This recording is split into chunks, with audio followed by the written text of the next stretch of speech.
Don't answer the phone. That was the last thing the old-timer said to me as he handed me the keys to the rundown dive bar. Why not? I'd asked, staring at the cordless telephone just behind the bar. Even in this day and age, most joints still had landlines, especially if they were in the middle of nowhere, like this one, where cell phone reception was patchy at best. Not that one, you dummy, that one. I followed his gnarled finger to the far wall, between the door to the men's room and the arcade machine. On it was mounted a vintage, green, rotary dial phone that even from here looked dead as disco, and probably belonged in the Smithsonian. At first I thought he was yanking my chain. I could see the phone cord was cut, its wires splayed like a rat had chewed through them, yet the old man's face looked like he never so much as cracked a smile, let alone a joke. That thing? But it's not even connected? He scoffed at that. You'll see soon enough. Sayonara, sonny boy. And with that he quite literally drove off into the sunset.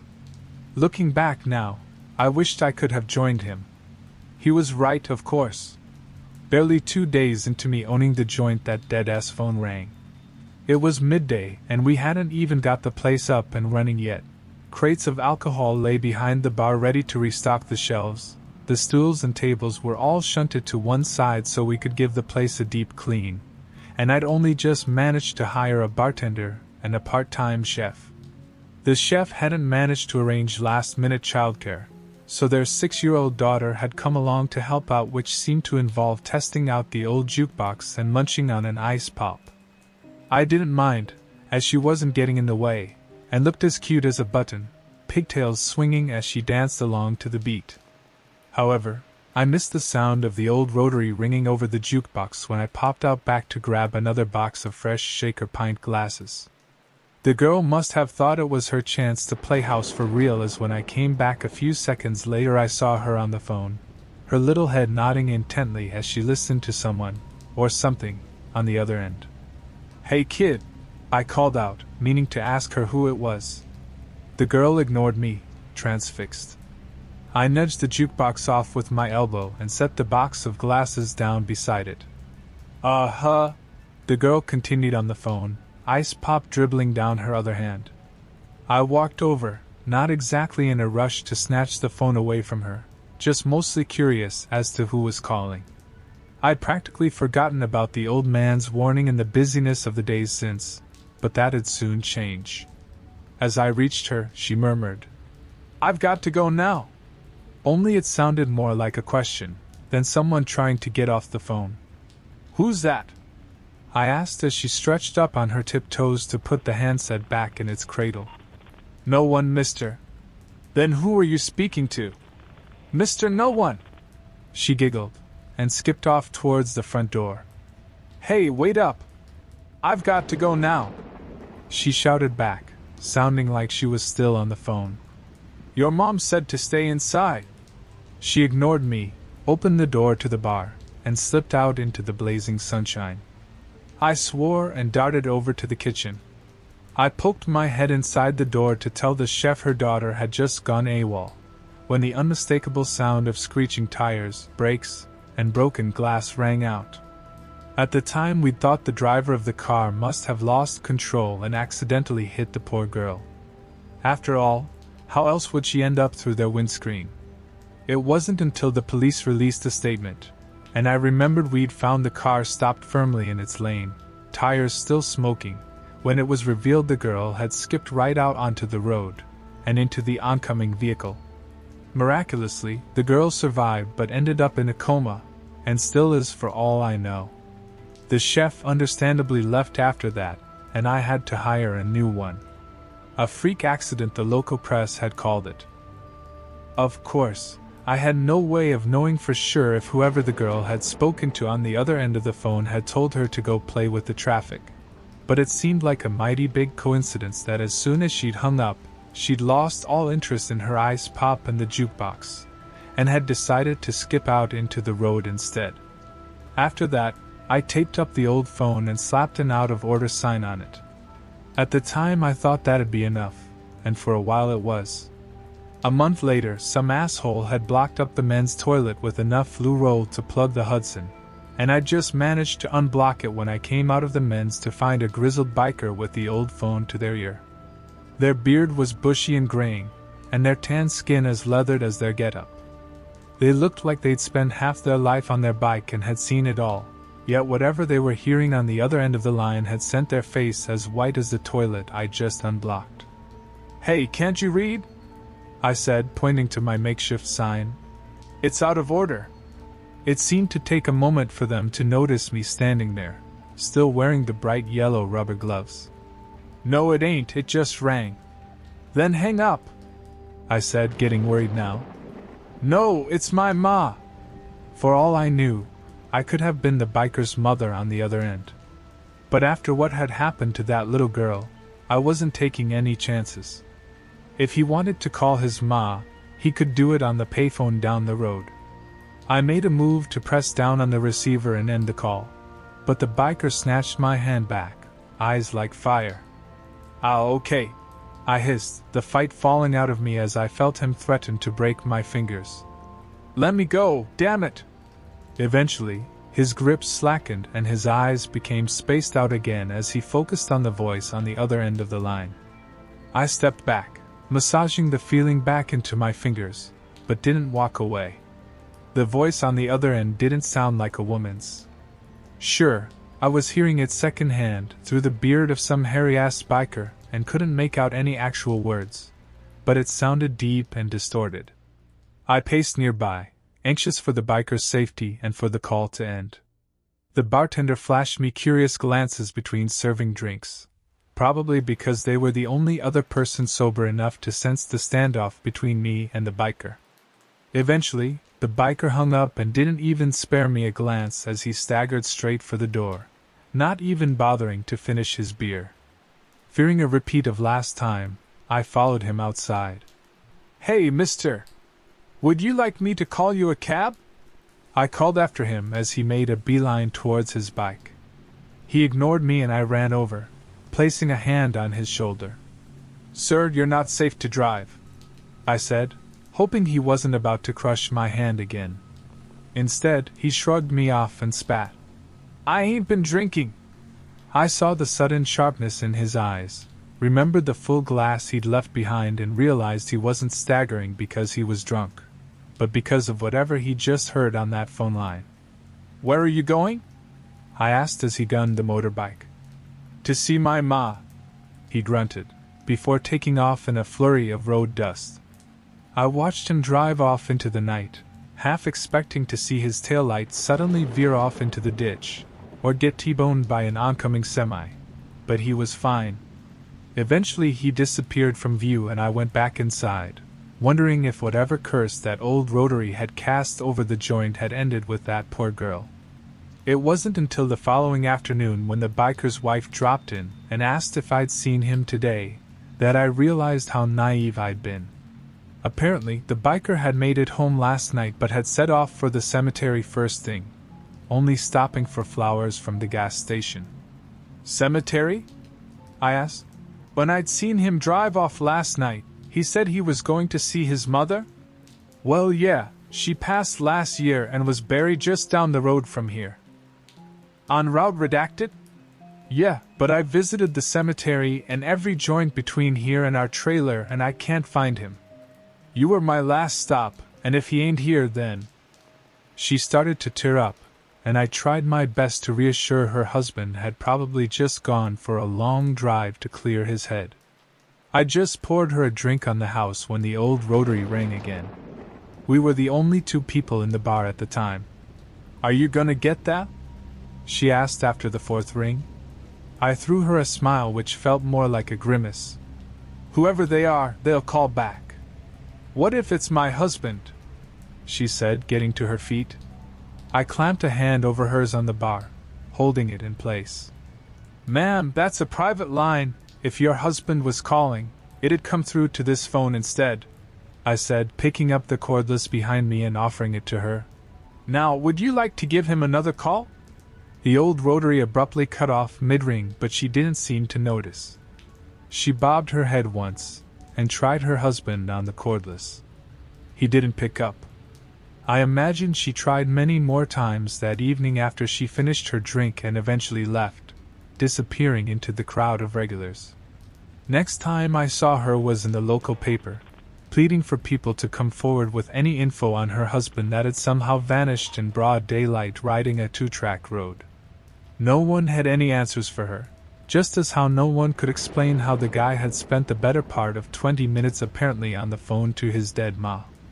I put an ad in the same paper a week later for a waitress to help work weekends at the bar, not knowing I'd eventually end up hiring the phone's next victim, who I'll call Eden. She was not long out of high school and was trying to make it as the lead singer in some local grunge rock band. Eden told me all this in her interview, and I didn't care too much either way. As long as she turned up for shift on time, she could host open mic nights here in the week if she wanted. Inevitably, the old Rotary had other plans for her. After the biker, I'd tried taking the damn thing off the wall, but it wouldn't budge an inch, so instead I'd taken a pair of cable cutters to its handset cord. They'd sliced through the soft green plastic as easy as pie, but cutting through the wire had felt like trying to slice steel rebar with a pair of scissors, so eventually I gave up. I figured the sizable notch I'd made would be enough to at least stop anyone from hearing whatever was on the other end. I regret that now. I should have taken a chainsaw to the thing. Halfway through Eden's sixth shift at the bar, the disconnected phone rang again. I'd been in the small office, out back at the time, so hadn't heard it ringing, but I did hear her shouting my name. She had one hell of a set of lungs on her, I'll give her that. If only her recall was just as good. I'd told Eden not to answer the old Rotary under any circumstances during her training, yet she must have forgotten in the weeks since, or was just trying to be helpful. Either way, no matter how much warning tape I slapped on that evil thing, it seemed to prey on the fact that humans just can't resist the urge to answer a ringing phone. Perhaps it speaks to some deep desire for connection we all have hardwired inside of us, even if whatever connection Eden made with the thing on the other end seemed entirely innocent at first. I raced out of the office at the sound of her shouting my name, thinking a delivery had arrived. It wasn't until I reached the bar and saw her holding the old phone, face backlit by the arcade machine, that I broke out in a cold sweat. "It's for you," she said, offering me the phone. "Hang up." The two men leaning on the bar turned to look at me, sensing the fear in my voice. Eden just gawped though, not comprehending why I wouldn't take the old phone from her. "Hang it up, now!" "Geez," she said, finally relenting. "Okay, chill." She hung up and I felt my heart restart.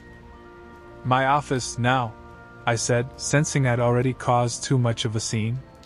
I threw the bartender a scowl as we passed, wondering how they'd let her answer that phone. They knew it was cursed, or at least pretended to indulge my theory. They shrugged apologetically. "I didn't hear it ringing, I swear." Eden looked sheepish as she sat down opposite my makeshift desk, and I started to grill her. "Who was that calling for me just now?" "I dunno, they didn't leave a name."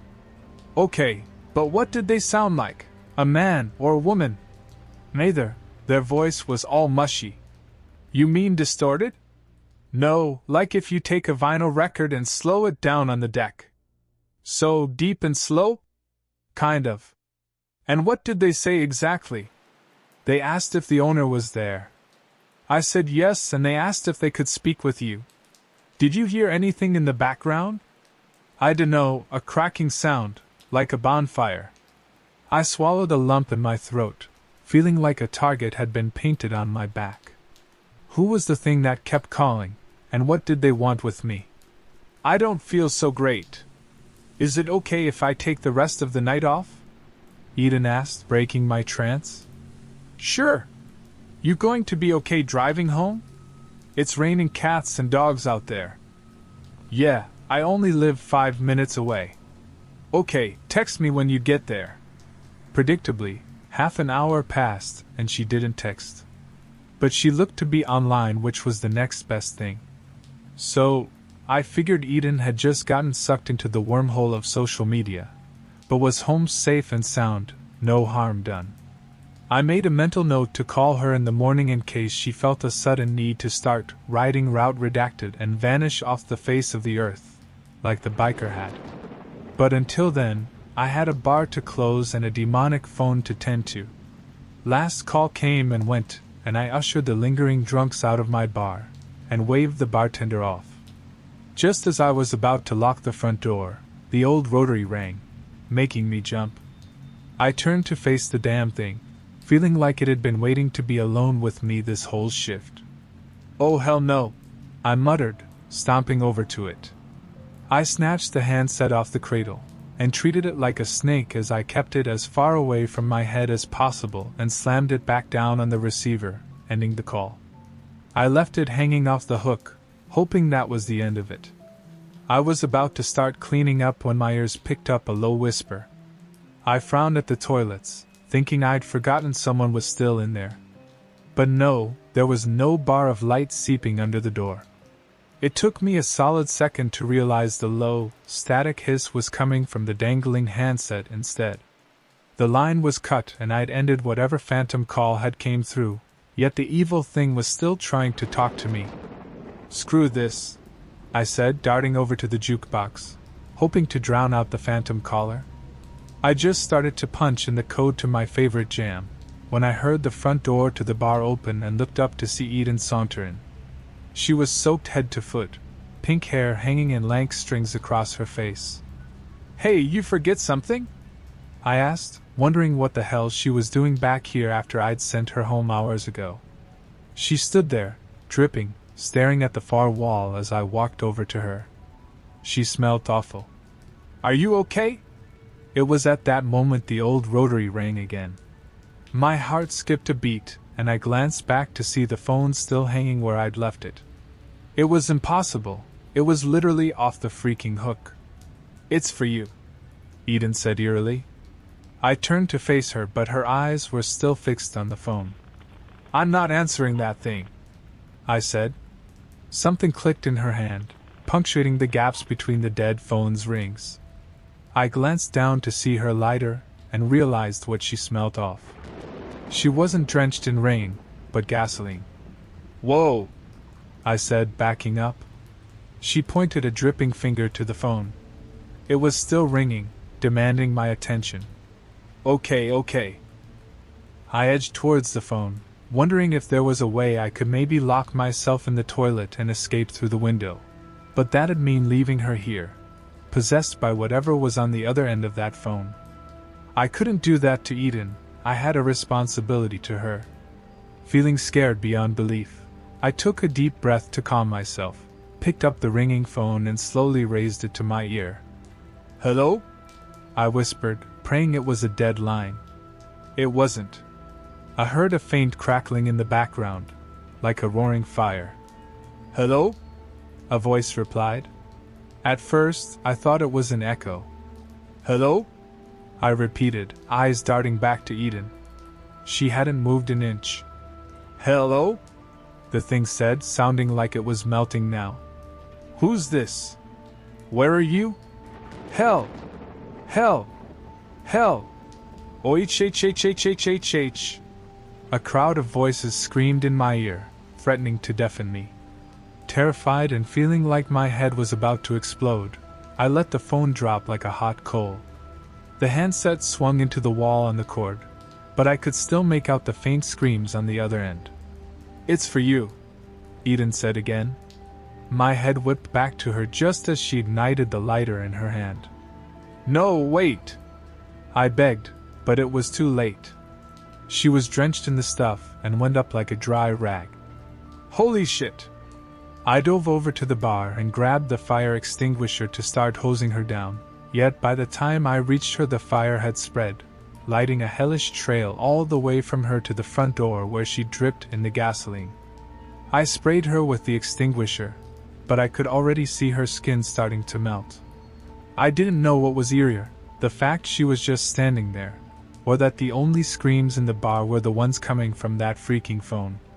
The extinguisher ran out before I could cover her in foam, let alone the flames fanning out across the floor. I knew I should have bought a bigger one. I grabbed at her arm and pulled her towards me. away from the flames. I felt her skin sloughing off in my hands as her knees finally buckled. "No!" I cried, urging her to get up, but it was no use. As the flames crept up her pant legs again, I grabbed my jacket off and threw it over Eden.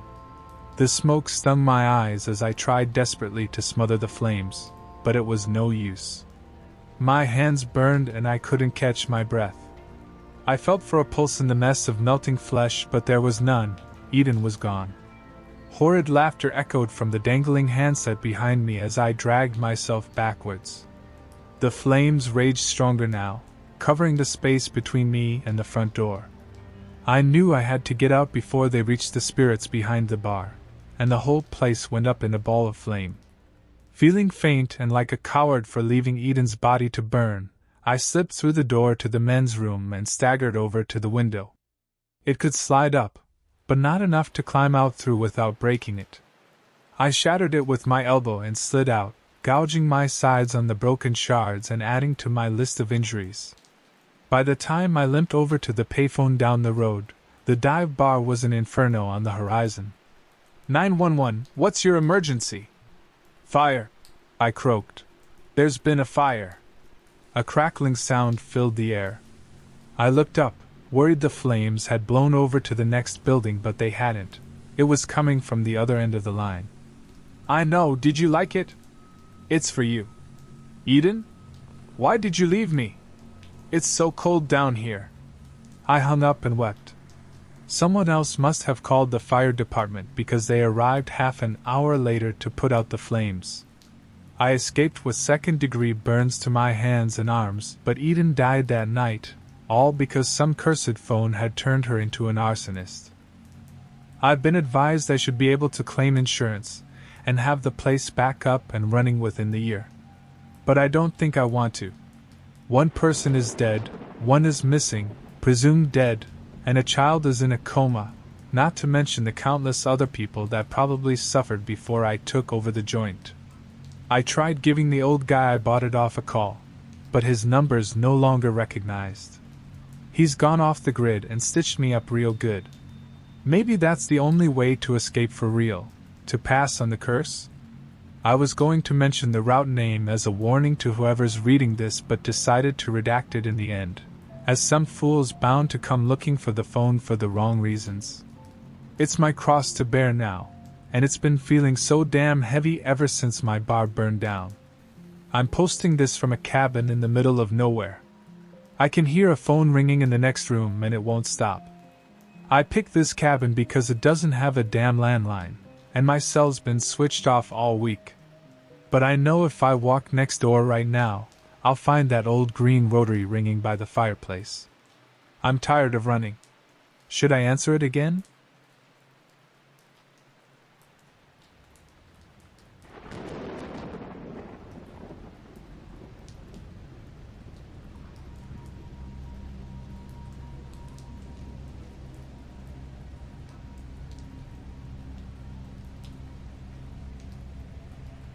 He knew he was putting me in a tight spot, one even a good flossing couldn't reach. I know it may seem like a lot. Understatement of the century.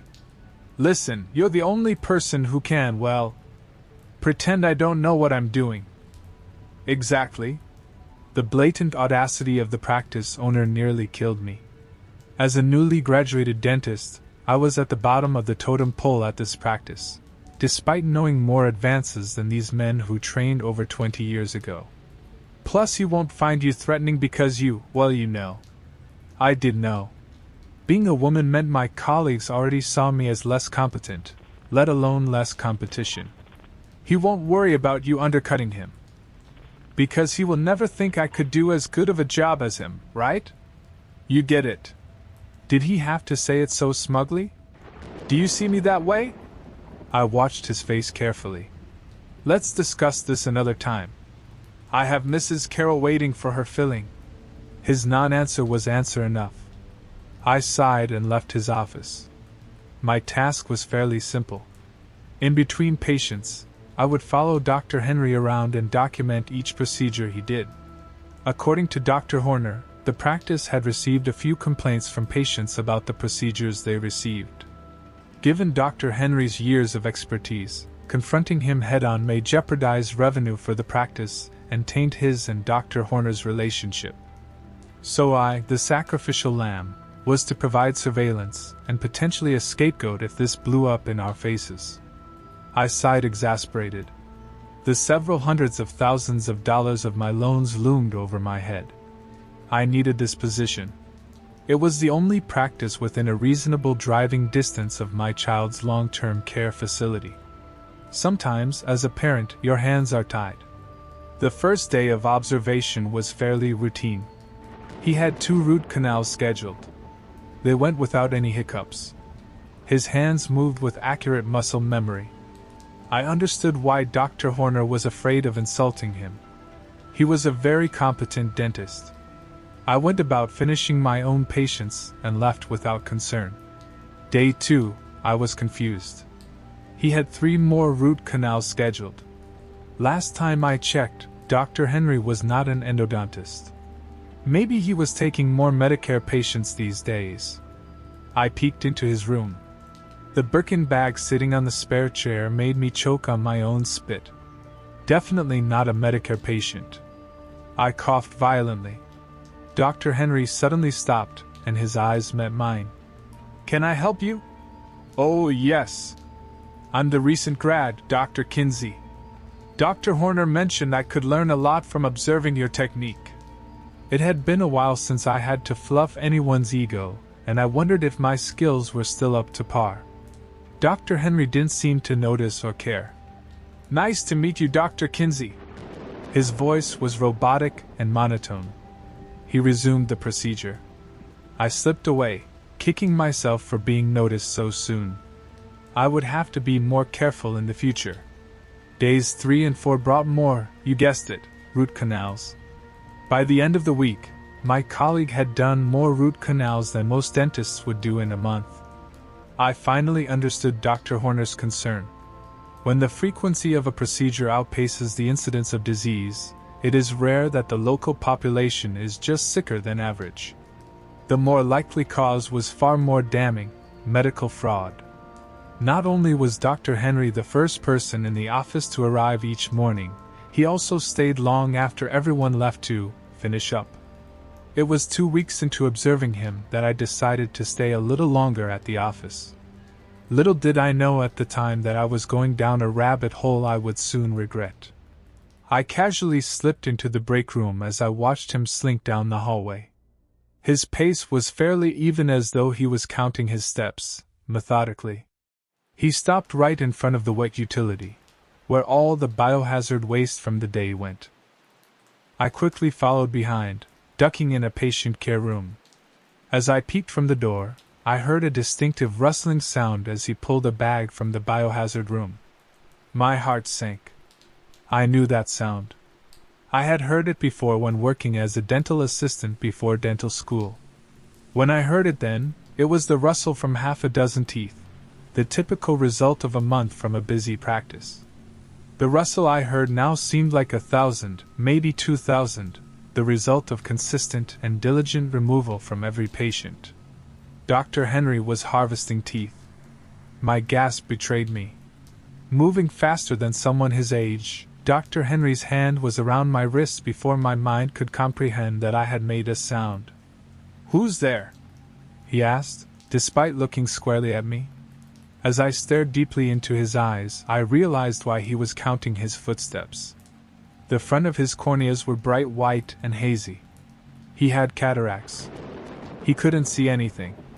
Realizing I could likely maintain my anonymity and preserve my job, I lied. "I am one of the college interns volunteering here. I was told to dispose of the teeth." I hoped he didn't recognize the sound of my voice. "Oh? A volunteer? How nice of you. How often are you here?" The concern melted from his face as he spoke. He bought my lie. "Just once a month." Thankfully, I had the experience to weave this web of deceit. "Oh, that is very lucky. Do you have any genetic diseases in your family?" "What? Like inherited conditions, Genetic diseases that incapacitate? His grip grew tighter around my wrist. My mind immediately thought of my son. Did he know who I was? Was this a threat?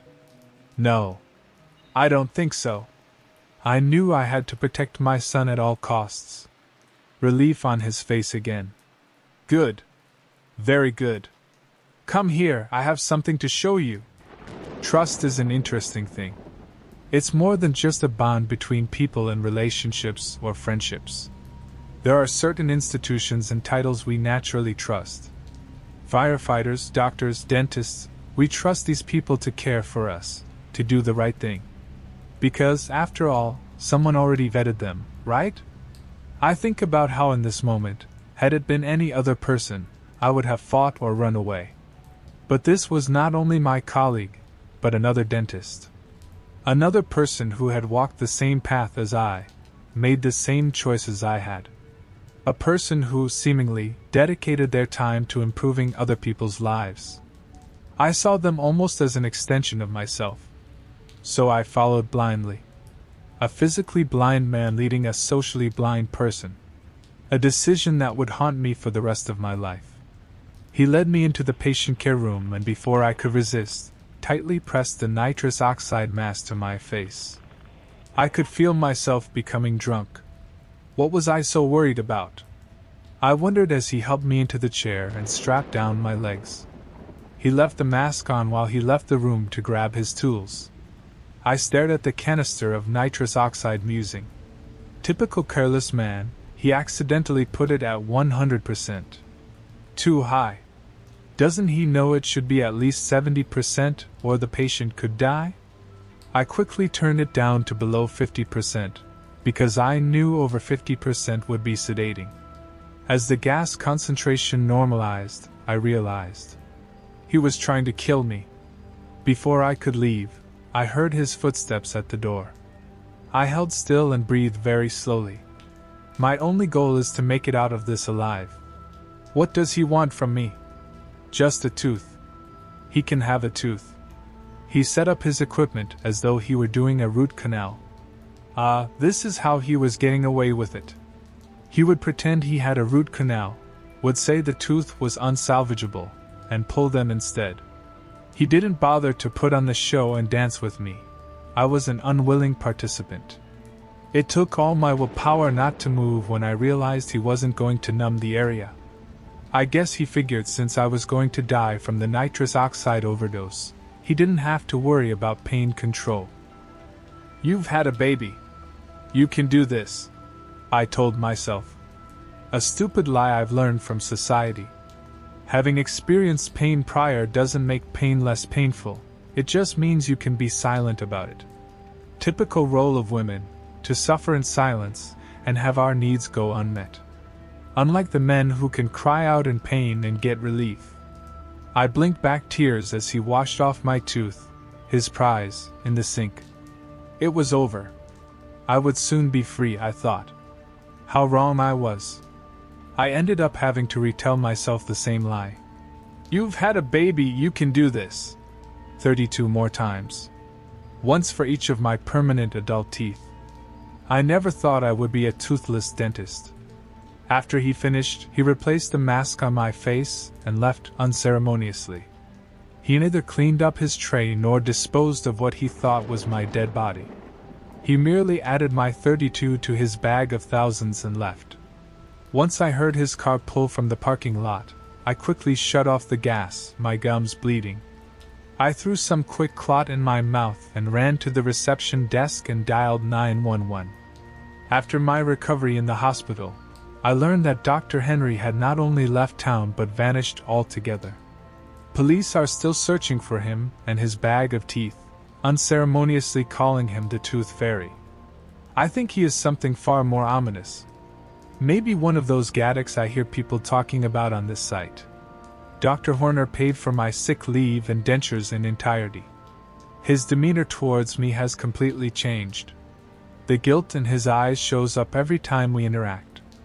Sometimes he just stares at me sadly during work hours and offers to take me out for lunch or buy me something. Sometimes I accept, sometimes I don't. Since that day, my eyes are wide open. I no longer blindly trust those with titles or power. I fight against the muscle memory of trust for society. Not only has it made me a better dentist, but also a better mother.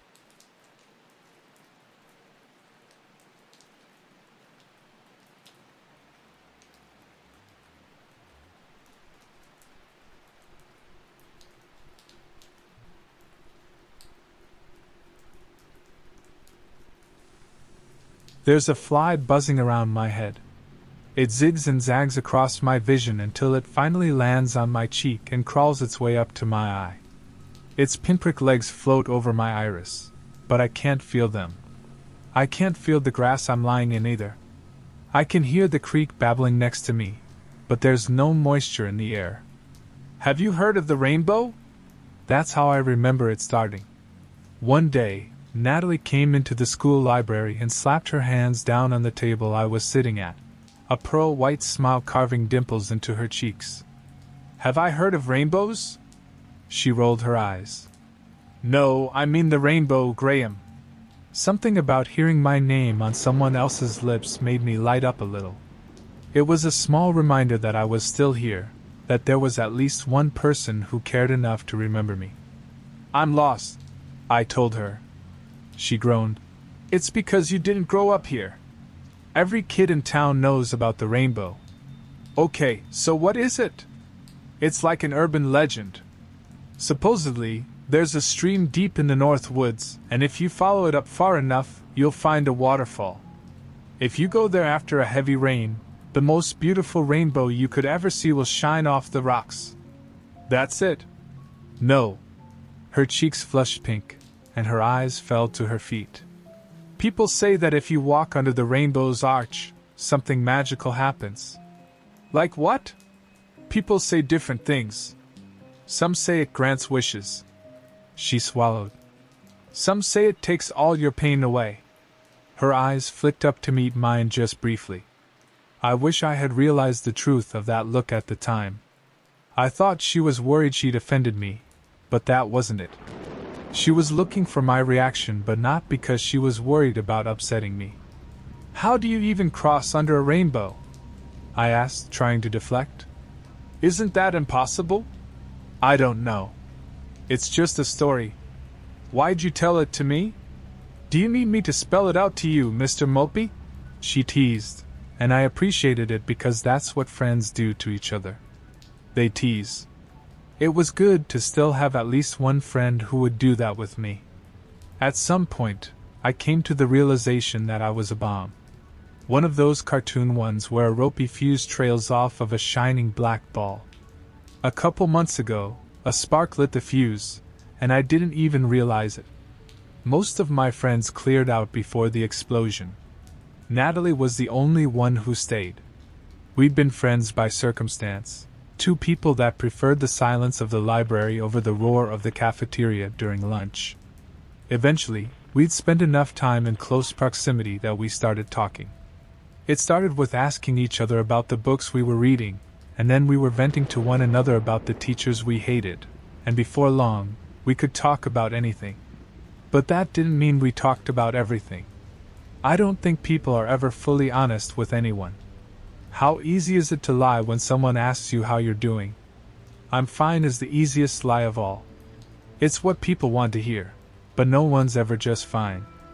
I really don't think a mythical rainbow is gonna be the answer to all my problems. I told her, and I remember wondering why she looked disappointed. That'd be nice though. I still don't get why those assholes did that to you. Natalie huffed. It's so unfair. You didn't deserve that. My wrist stung with the truth I was hiding from her. I slid my hands beneath the table to silence it. You never know what people are really thinking, I guess. I know what you mean, Natalie sighed. There's a second fly now. I can hear it buzzing around my ear.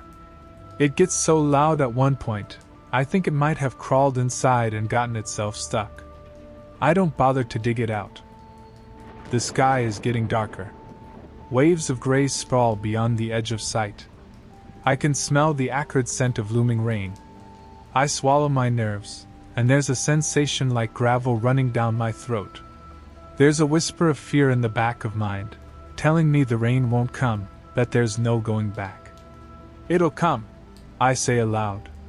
I talk to myself more often these days. I've started to think I only exist inside my own mind now, so I talk to myself. I'm afraid I'll cease to exist if I don't. Thinking helps too. My mind goes in circles, always taking me back to that day. The day the spark was lit. I started wearing bracelets the summer of my sophomore year. I found a basket full of vintage leather bands at a local thrift store and bought enough to cover nearly half my forearm. They were uncomfortable at first, but I wore them every day and eventually got used to the way they wrapped and rubbed against my skin. I don't know why I took them off that day.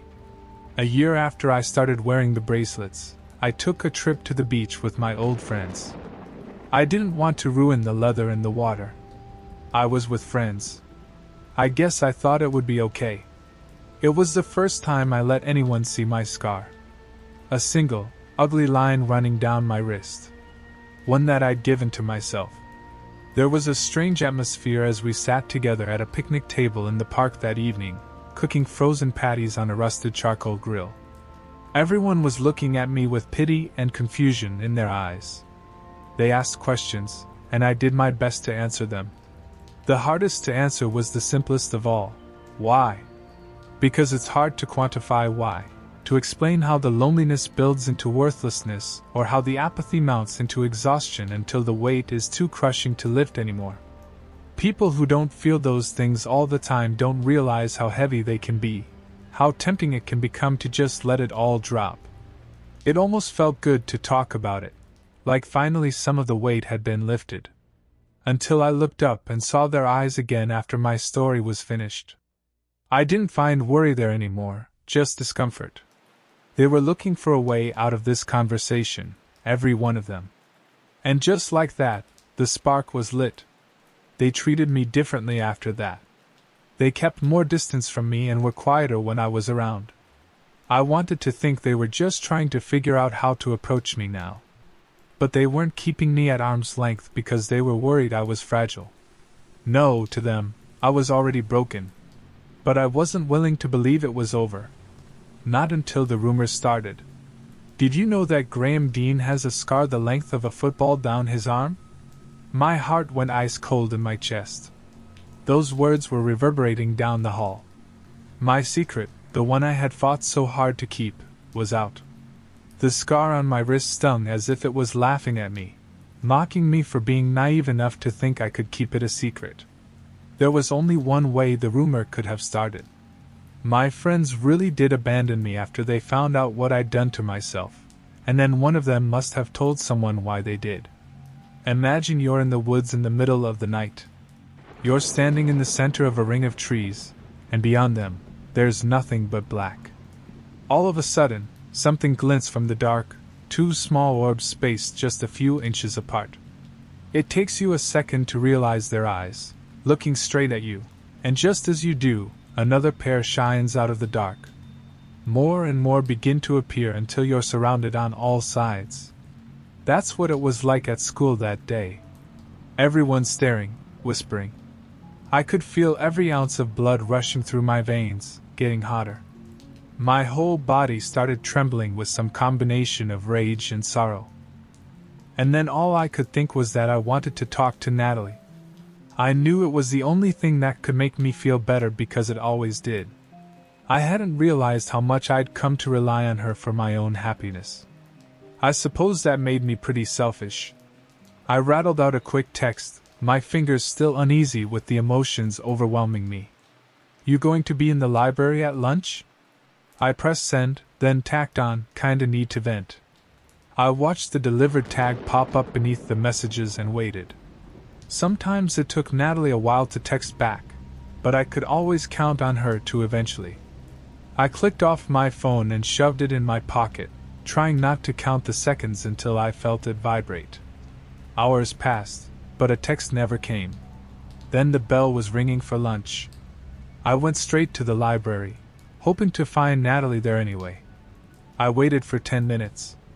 she never showed up. So, I went looking for her. I tried texting her again. Everything okay? No response. I tried to rationalize why she was ignoring me, but no matter how hard I tried, I was simply having too shitty of a day for my brain to come up with anything more positive than she hates you. I must have searched the entire school before I finally found her sitting alone on a stone bench in the courtyard. It was pouring rain, and I hadn't thought to check outside.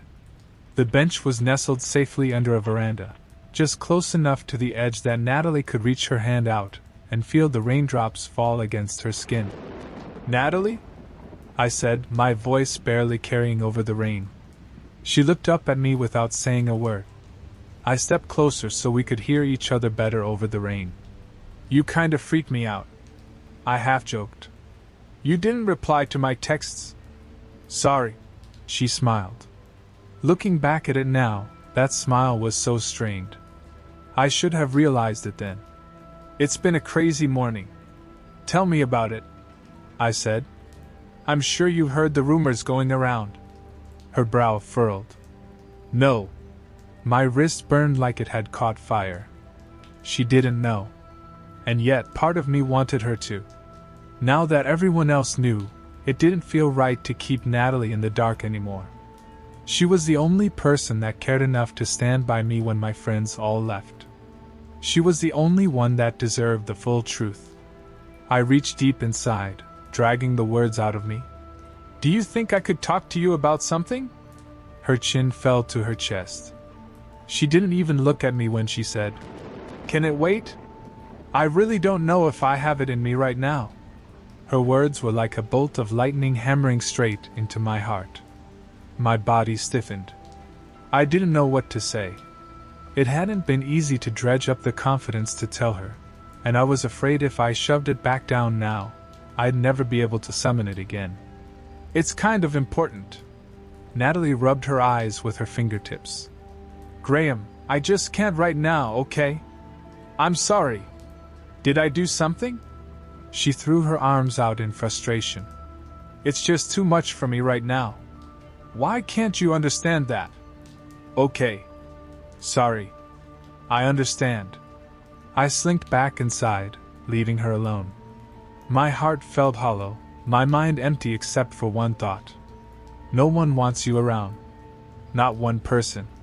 Natalie was the last person that cared about me, and now I was nothing but a burden to her too. Thunder rumbled overhead, and suddenly a new thought rose into my mind. Natalie had told me that the rainbow could take all of your pain away. Maybe I just wanted an excuse to get out of school for the day. Maybe I was just that desperate to feel better. I grabbed my things out of my locker and set off for the north woods. The rain pelted down against my skin and left my hair clinging to my scalp in mussed strands. I pressed on blindly through the woods. Natalie had mentioned a stream, but I couldn't hear any running water over the rain battering the leaves. I searched and searched until my legs screamed and my breaths came in ragged gasps. When had I become so frantic? I pushed through another layer of brush, and the ground fell out from beneath my feet. I rolled down an embankment, dirt stuffing my mouth and loose roots scratching at my skin, until I landed in a shock of cold water. My body pounded against a layer of stones beneath the surface, and I knew I would be bruised later. The freezing water gently flowing around me helped soothe my discomfort, and I realized with a snap where I was. I sat up and stared up the stream. It stretched further than I could see. Could this be the one Natalie was telling me about? If I followed the water upstream, would I find a waterfall? Would a rainbow shine off those rocks when the sun came out? There was only one way to find out. I trudged up through the water. I was soaked to the bone and shivering, my body threatening to break down, but I wouldn't stop. Crimson ran down my left arm from where I must have cut it open during my fall, yet I hardly noticed. By the time I reached the waterfall, most of my body was numb from cold. I crawled onto the bank by the stream and watched the water crash down the rocks. Should I think of a wish? Natalie mentioned some people say the rainbow grants wishes. Would I wish for all my friends back? No. No, I only had one friend worth wishing for. Would I wish for her forgiveness if I could? It almost didn't seem fair to. Of course, at the time, I was still pretty convinced I'd come out here for nothing. The rainbow couldn't be real. Boy, was my face red when the rain finally let up and a hole in the clouds opened up just large enough to cast a ray of sunlight down on the rocks. The waterfall glowed, the wet sheen on the rocks sparkled like diamonds, and the light in the air twisted into a colorful pattern. My jaw fell open. The most beautiful rainbow I'd ever seen was casting itself off the rocks, so vivid you'd swear you could reach out and touch it. It arched over the sunlight peeking through the clouds and sloped down into the river like a magical slide. You could almost see a trail of color running down the water where the rainbow met its surface, like it was being washed away down the river. I pulled myself to my feet, marveling at the sight in front of me. I'd never seen anything quite like it. It shouldn't have been possible, but somehow I knew that rainbow was more than just an optical illusion. It was really there, physically in front of me, inviting me in. Some say it grants wishes. Some say it takes all your pain away. Either option would have been good. I inched forward. When my feet re-entered the water, it wasn't cold like it was before. It was warm, relaxing. Another 2 steps and I was directly under the rainbow. It was how I imagine surfers feel when they ride the barrel of a wave. This isolating feeling, time slowing down, existing in a fleeting moment somewhere no one was ever meant to be.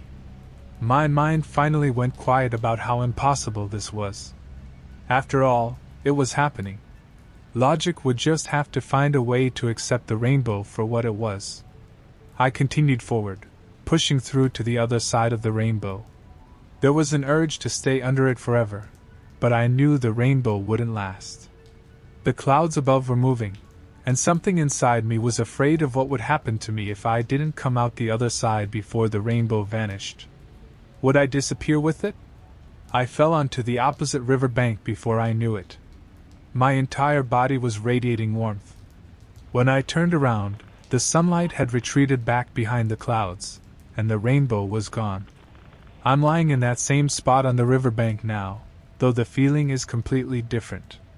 The warmth from the rainbow is long gone, replaced by nothingness. If I had known then what I was doing to myself, would anything have changed? Would I have still crossed the rainbow? The rain is falling again now, growing harder by the minute. I sit up and watch the rocks. The waterfall gushes with excess rainwater. I gaze up at the clouds, looking for a break in them. My breathing is heavy and purposeful as I watch. The rain came. The sun will follow. Just like it did then. I woke up in my own bed the next morning, not remembering how I got there. Everything was a blur after I crossed the rainbow. I rose up and pulled the sheets off of me, expecting my body to be exhausted. Instead, I felt light, not a trace of soreness in my muscles. Some say it takes all your pain away. There was still a part of me that didn't want to believe that the rainbow's power was real, but it was hard to ignore the lack of bruising on my arms. I should have been covered in them after my fall yesterday, but my skin was clear. The cut on my arm had scabbed over, and when I pressed on it with my fingers, it didn't even sting. It didn't seem to do anything for the dread stewing in my stomach over going to school, though. As I walked through the doors into a hallway packed with students, I braced myself for the stares. No one even noticed me. I walked to my locker, put my things away, and didn't hear a single person whispering my name. It was bliss. I was floating on a cloud through all my morning classes. No side eyes from any of my classmates. The teachers never even called on me. I avoided Natalie at lunch. It felt immature, but I didn't know how to face her. I wanted to tell her everything about the rainbow, but I was afraid she wasn't ready to talk to me yet. I didn't want to bother her, so I sat alone in an empty classroom during lunch, hoping maybe she would text me wondering where I was. She never did. I swallowed a bite of my turkey sandwich and felt something catch in my throat. I coughed, but whatever it was didn't dislodge. I swallowed a few gulps of water, but I could still feel it there, stuck against the back of my throat. Squirming, I rushed to the nearest bathroom and bent over the sink. My lunch was forcing its way back up my throat. I let it erupt into the sink and felt the squirming come free from my throat. Through bleary eyes, I looked down into the basin and watched something twitch inside the pool of vomit slowly running down the drain. I wiped my eyes and looked closer. A maggot. It was a maggot. How had a maggot gotten into my throat? Was it in my sandwich? Was I eating rotting meat? I had to swallow down another round of vomit. I flipped on the faucet and drained my sick and the squirming creature along with it. I decided to call it a day after that. I didn't think I would be able to focus much in class after puking up a maggot, so I went home sick. My stomach was still swirling as I walked home. I used to walk this route with a few of my old friends every day after school. We'd walk together up through Union Street, stop at the corner store and buy some snacks, then we'd go our separate ways for the day. I hated how much I missed that. Even after they abandoned me and told the whole school my secret, I still looked back on those days wistfully. A fly buzzed around my ear. I tried to swat it away, but it seemed undeterred. It was driving me nuts, distracting me so much I didn't even see the car coming as I stepped out into the crosswalk. Eventually, I heard the whirring of an engine and the grinding of tires against pavement, and I turned to see the car rapidly approaching me. The driver wasn't slowing down. It was like they couldn't even see me. I jumped out of the way at the last second, my breath suddenly vacuumed out of my lungs. As I heaved in air, I watched the car continue down the road without a care. They had to have seen me. As if to add insult to injury, the fly continued to buzz around my head. I did get used to them pretty quickly after that, the flies. More and more seemed to come every day. You wouldn't think coughing up maggots would ever get easier, but eventually it just started to fade into routine. It helps now that I can't feel them riddling inside of me anymore, though sometimes, if they crawl up far enough, I can taste them. I hadn't noticed the first time I came to the waterfall how quiet it is here. Aside from the sounds of the water, the forest is silent. No birds chirping, no squirrels scurrying through the trees, no deer trotting through the brush. Life seems to avoid this place. Even the trees surround the waterfall in a wide ring as if trying to get away. These things all seem so obvious now, after what the rainbow has done to me. This place is not a miracle, it's a curse. I decided I was going to tell Natalie about the rainbow. Time crawled as I waited for the lunch block. The anticipation was killing me, and constantly glancing up at the clock after what felt like hours only to realize just 10 minutes had passed only made it more excruciating. No one was paying any attention to me again that day. It's funny how quickly that lack of attention went from feeling like heaven to feeling like loneliness. It was like the entire world had forgotten me. Natalie would make it better. I just needed to talk to her, even if she wasn't ready to talk to me. When the bell finally rang, it took every ounce of restraint in me not to sprint to the library. I walked, my steps gradually hastening, down the hall. My nerves were so tight it felt like they might snap when I walked through the doors and saw her sitting at our table, her nose deep in a book. I sat down across from her and noted the title on the cover. We were planning to read that one together. She started it without me. My mouth was dry as I opened it to speak. "Natalie." She didn't look up. She didn't even flinch. "Natalie, I need to talk to you." Nothing. This wasn't right. This wasn't just Natalie ignoring me, giving me the silent treatment. This was something else. I stood up and rounded the table. I tried calling her name again and again, but she wasn't hearing me. I waved my hand in front of her eyes, but she didn't see me. She couldn't see me. I collapsed back into my chair, tears pooling in my eyes and blurring my vision. A fly buzzed through the room and landed on my hand. I ran out into the hall, feeling bile rise into my throat again. and I could swear there was something squirming in there with it. I threw open the door to the stairwell and stumbled inside, clutching a hand over my mouth as if I could stuff my sickness back down. My feet were unsteady as I descended the stairs, and after a few steps, I felt my ankle give way beneath me. I crashed down the steps and came to a screeching halt at the bottom where my head smacked against the wall. Everything went dark for a second, and as I regained my vision, the walls swirled around me in dizzying blurs. My head should have been pounding, but I didn't feel a thing. I reached a hand up to feel the back of my head. My fingers were numb, a sensation like TV static under my skin, but I could just barely make out what felt like a loose flap of skin on the back of my head. I yanked my hand away quickly, checking my fingertips for blood. They were clean. I felt the spot on my head again. There was something there. I knew there was. I slipped my phone out of my pocket and used it to take a photo of the back of my head. I was right. The skin had split. There was a gaping wound on the back of my head. But no blood. No feeling. But there was something inside. I zoomed in on the photo and recognized 2 little maggots crawling across the back of my skull. I threw up then, and when I looked down at it, a half-dozen more maggots were squirming inside the bile. I don't know what possessed me to do it. I think I was still trying to understand what exactly was happening to me. I found myself in the bathroom after that, staring at myself in the mirror. The reflection was still me, wasn't it? I could still see me. Why couldn't anyone else? My frustration boiled over in that moment, and I smashed a fist against the mirror. It shattered, and fragments rained down into the sink. Slivers of glass were embedded in my knuckles. I couldn't feel them. I just wanted to feel something.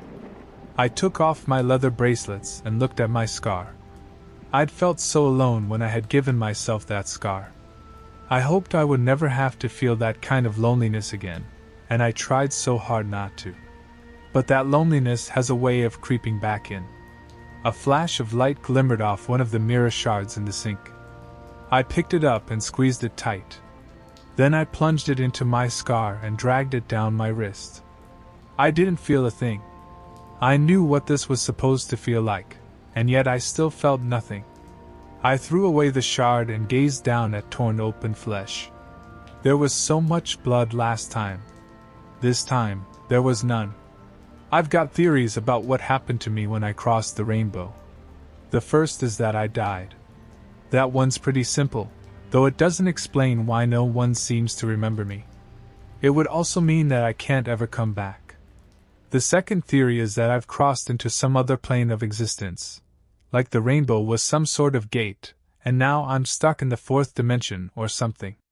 But that doesn't explain why I no longer feel or bleed, or why my insides seem to be crawling with maggots. At the end of the day, I think maybe there's no real logic to it. Maybe I'm just cursed, and that's all there is to it.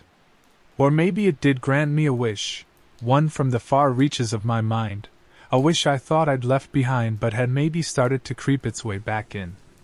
A wish that I was dead. It's been weeks since I crossed the rainbow now.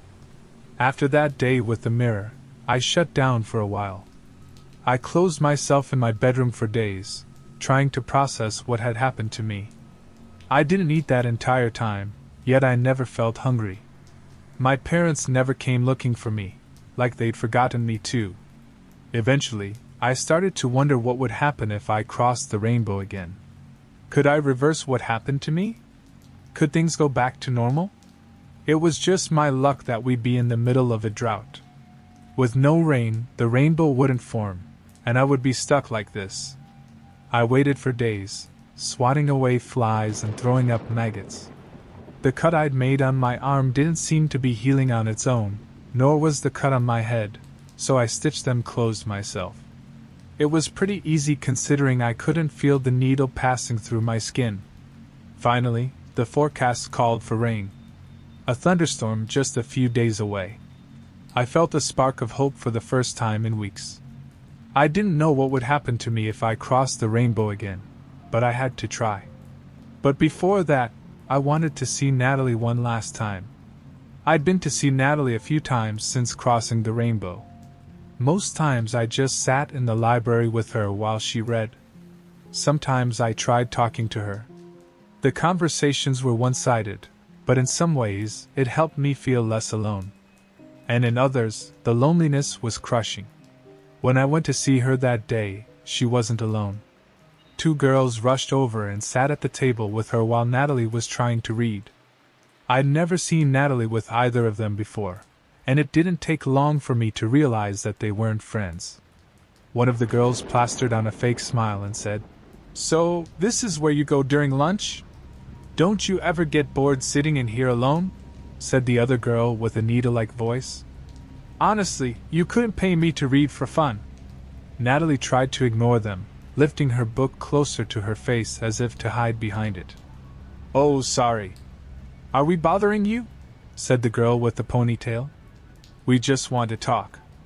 "Yeah, you won't ever make friends if you don't talk to people you know." Natalie huffed and slapped her book shut. She gathered her things as quickly as she could and got out of there, the 2 girls pretending to beg her not to leave the entire time. The one with the needle voice covered her mouth to laugh at Natalie as she walked away. "Oh my God, she's gonna go cry again." I wished I could say something to the girls. Instead, I followed Natalie out to the courtyard, to the same place I'd found her the day I crossed the rainbow. I sat down next to her on the bench, even though she couldn't see me. She cried silently for a few minutes, then wiped her tears. "I'm sorry," I said. "I was a really shitty friend. I was so lonely when I met you. Lonelier than I even realized, I think. Even when I had my friends, it's like there was no one I could really connect with." I clutched the scar on my wrist. "I guess that's why I did this." But then we started talking and getting closer, and that feeling started to fade. You have no idea how exciting that was, having someone to really talk to. Because some of the stuff we talked about, it's stuff I never could have told anyone else. But it was just so easy with you. And I guess I took advantage of that. I started using you to make myself feel better, and that wasn't fair. Because you were going through something too, and I was too wrapped up in myself to see it. That day you told me about the rainbow, that wasn't just for my sake. It was for you too. I see that now, even if it's way too late. You wanted an escape just as badly as I did. But I'm glad we didn't cross the rainbow together. I hope you never do." Thunder rumbled in the distance, and I knew it was time for me to go. I stood, taking one last look at Natalie. I didn't know if I would ever see her again. I wish I had been a better friend. Maybe it's for the best that you don't have to remember me. But if this works, if I ever do get another chance, I promise to do better. I'll be a real friend this time. With that, I left her, and just like I had that day, I made for the North Woods to find the rainbow. The rain is slowing down. The flies have come back, practically swarming now. I can taste the maggots in my mouth too, crawling through my teeth. I'm rotting from the inside out. Even my skin is starting to turn a sickly gray. I think maybe I don't have much time left. If the sun doesn't come out now, if the rainbow doesn't appear, I don't think I'll last until the next rainstorm. But just then, like a wish being granted, the sky splits open. The gray clouds part, and a beam of light shines through. It dazzles off the rocks and morphs into a wave of color. The rainbow is there. I get to my feet. My body is so weak now, it's a miracle I made it out here in the first place. I resolve myself and take the first step into the water. I cross the rainbow.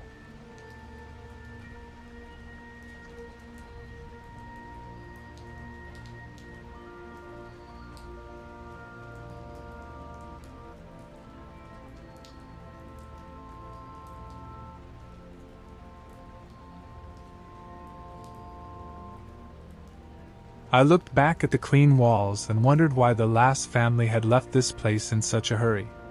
It was literally luxury, or at least it looked the part. I'm pretty sure this is just about as bougie as places get in a neighborhood like this. Loud rap music blared from 4 different directions outside my front door, and a drug deal or 2 was probably occurring simultaneously under 2 different sets of stairs. This house was definitely a beauty for what I paid per month. Hopefully, none of my new neighbors stopped by to say hi. It wasn't that I didn't like them, I just wasn't interested in being a part of anything new. This place was perfect for a shut-in like me. I couldn't care less about the outside world, just as long as my home was safe. I walked in and immediately closed every curtain. Great! The local home warehouse store had already set up my new refrigerator. I began placing my groceries in neatly. I took out all the nuts I had and put them into jars with their names attached. I did the same with my raisins and grains. I grabbed my stacks of noodles and got to work unwrapping each of them and putting them into their own jars. Then I heard a shuffling sound. I stopped and looked back toward the bathroom, where the noise had come from. No movement. Whatever that noise was, it could wait. I still had at least 10 hours worth of food to put away, and some of it would spoil in 5 hours. So I had to rush. It was when I was 3 hours into putting away the neatly sliced pineapple pieces that I saw something dart from one room to another out of the corner of my eye. I stopped what I was doing and let the pineapple pieces fall from my grip into the jar in the fridge. I stared, blinking like a maniac for a few moments at the dark, open doors. Then I realized something more important, though it should have been immediately obvious. The doors were open, and it was dark. I slowly got up and stared at the window on the opposite wall. It was already night. Crap. I grabbed my phone and looked at my timer. I had 40 minutes left until it rang. It had already been almost 4 hours. I cracked my back, moaning loudly and yawning all at the same time. It was moments like these that made me feel like an old geezer, even though I was only 22. At least most of my jars were put away, neatly stacked on top of each other in the fridge. The others would have to go into the deep freezer. I walked over to it, feeling a weird chill up my spine. I looked back instinctively to see a gun raised at me. Whoa! When had that gotten there? Then the gun started moving as the person slowly revealed themselves, stepping out of the shadows. "Oh, hi," I said conversationally. "Where's the money?" said the angry, very well-built for business woman holding a gun pointed at my stomach. I looked at her and raised an eyebrow. Then I let out a loud, "Ha! You making a joke?" She snarled, clearly not seeing anything funny. I continued smiling because, in God's grace, why would she think I had money? "Look around, and when you find money, tell me. Or could you at least tell the money to call me sometimes? It would definitely help a whole lot." She snarled again. "This isn't a joke. Give me your valuables." I laughed another loud. "Ha! This time it surprised me too." "Sorry," I said, looking at her as she straightened her gun, aiming it at my stomach. I looked down awkwardly. "You could take whatever you'd like, honestly.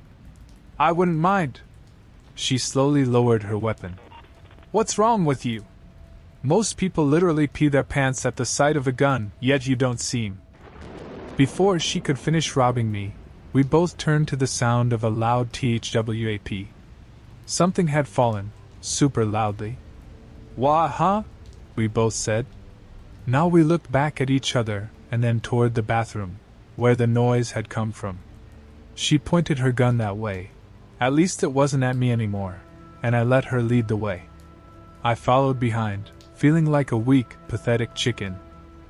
I whispered to her, "I haven't even officially moved in yet. I don't know what could be making noise in there." She glanced back at me, anger still on her face. We both cautiously walked to the side of the empty bathroom. Then, with a swoosh, we turned the corner like trained army veterans. Okay, the bathroom was supposed to be empty. That was until a projectile complimentary soap came flying right into my forehead. I felt it connect and made a loud, pathetic EHH noise. I quickly rubbed my now stinging head, but that wasn't the main thing in the room. The thing taking my attention, and I'm pretty sure the very angry woman's too, was the teenage-looking boy tossing the soaps at the wall like he was bored and needed something to do with his hands. I made that weird EHH noise again at the sight and quickly wished the sound would disappear from my apparent vocabulary. I heard the woman take in a large gasp before letting it out. "A kid?" she said, as if she thought it was going to be another robber. "What? You scared your competition was trying to rob this place too?" The kid finally looked over at us with a grace of uncaring I didn't know was possible yet. "What are you losers looking at?" "Huh? Excuse me? This is my house," I said, exasperated. These two couldn't just come into my place expecting me not to care. Then the kid froze up with a look of shock on his face. "Why you can see me?" He looked shocked, a far cry from the uncaring grace he had before. Me and the woman both stared at him a bit longer before we looked at each other, confused, and then back at him again. "Yes," we both said, though mine came out a lot more annoyed. "What? Did you think you were wearing camo?" I said, trying for a joke. I could tell it fell flat since they both had differing facial expressions, none of which suggested laughter. I dropped my chin a little, sulking. "Well, I thought I was pretty funny, at least, and that's all that matters. Whatever this is between you and your son, I don't care. I'm not done robbing you," I gasped. "Son!" Then I pointed at him. "That kid is not mine!" She rolled her eyes. "I don't care if you don't want to pay child support either." She walked off, probably to continue robbing my belongings. I sighed and slowly dropped my pointer finger, only to see the craziest smile of insanity on the teen's face I'd ever seen on another human. "Hey there, buddy," I said, as if I were talking to a stray dog. "I'm not exactly sure what you're doing or how you got into my house. I just know I'm gonna have to ask you to leave." His smile of crazy stayed perfectly in place. "Well, this is weird. You can see me," he said again, but this time it sounded darker. I shook my head at him like he was being stupid. "Obviously, like I said, no camo. Also, are you here to rob me too?" I heard jars being moved and looked back to see the woman taking stacks of my fruit jars. "Hey, weird guy and son. I'm gonna get going. I've got business plans with another family soon, okay?" I fake smiled back at her, trying to hide my obvious anger. "Great. Hope that family you rob next on your itinerary is more fortunate than me," I said, waving her off. She looked at me and then just proceeded to walk right out the front door. I might as well not have said anything. I looked back only to see the teen now directly in my face, smiling all insane-like. I screamed again like a man. "Eh?" The boy started to laugh. He better not have been laughing at me. "Wow, that's some manly scream you got there." It turned out he was laughing at me. I rolled my eyes. "Well, stop freaking me out and get out of my house already." "No," he said matter-of-factly. I raised an eyebrow. "No?" He shook his head like now he thought I was dumb. "But this is my house." "So? And?" I sighed. Teens are so sassy, and for no reason too. "I'm calling the cops," I said, already fast dialing them. "Sure, go ahead," said the still smiling kid.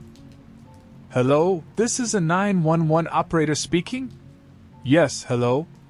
I just moved into my address, and I was wondering if you could send some cops over. There's been a robbery, and there's a kid here for some reason." "Yes, I'll be sure to do that," said the woman on the other end of the line. I heard some tapping on the phone and just listened while I watched the kid and his still stupid smiling face. He mouthed the words "you'll see" to me, making me raise another eyebrow. It took 40 minutes before I heard the sirens and a knock at my door. I had gotten so bored I'd gone back to fixing my jars into the fridge neatly. I opened the door, annoyed, and quickly hung up on the 911 operator. "Hello?" said the man in the cop uniform. "Hey," I said, letting him in. He stared down at all my jars sitting by the fridge and deep freezer. "He's in here." The cop looked back at me, and we walked to the bathroom. "Come here," I said to the teen. He got down off my counter and walked over, standing in front of me and the cop. "See? Whose kid is this?" I said, annoyed, pointing at the side of the teen's head. The cop looked at me, then back at the boy, and then back at me. "What kid?" said the cop, looking at me now like I had grown a second head. "Wahoo-wah," I said, probably sounding like a very weird and lost old man. "This kid," I said, even more annoyed now. "There's no kid in here. You're pointing at nothing." "What?" I looked over at the still smiling boy. Then the cop looked past us into the bathroom. "Unless you mean that mirror over there?" He was pointing in the direction my finger was pointing. "Ha," I thought. "Told you, moron," said the teen, grinning. I looked between the two. If there was no one in the room besides me and the cop, I probably looked like a crazy person. To save myself a trip to a mental facility, I told him it was probably a false alarm and that the woman who had broken in earlier had scared the daylights out of me so much that I was paranoid now. When he left, he looked back at my giant amounts of jars on the floor. "Yeah, paranoid for sure," he said, smiling at me like he was joking. I didn't find this funny. I probably just became an inside joke for his entire department. I sat down glumly after the cop had left. "What's got you acting like a sad rom-com?" said the see-through boy. "Why couldn't he see you?" The boy's smile disappeared and was replaced with annoyance.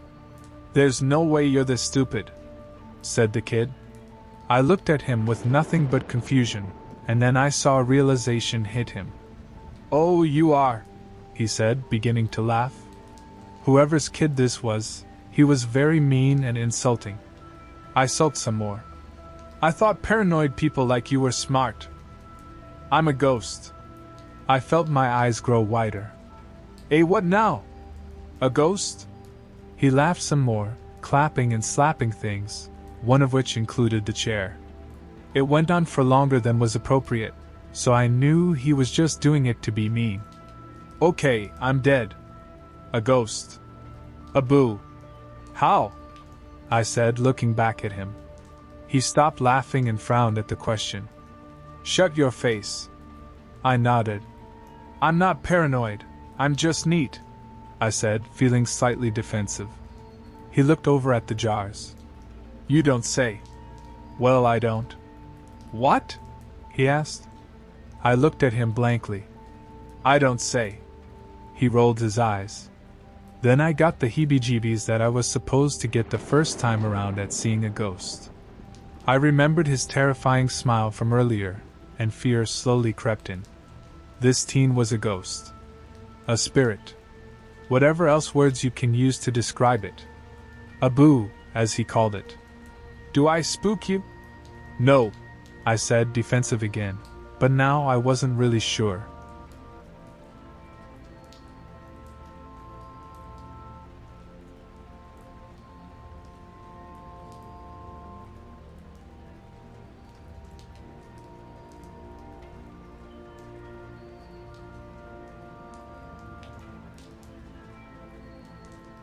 I went to my cousin Ava's wedding a few days ago.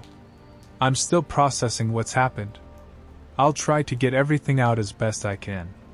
Ava has been dating some guy named Ethan for the past year. Being in their 30s, they sort of fast-tracked the whole marriage thing.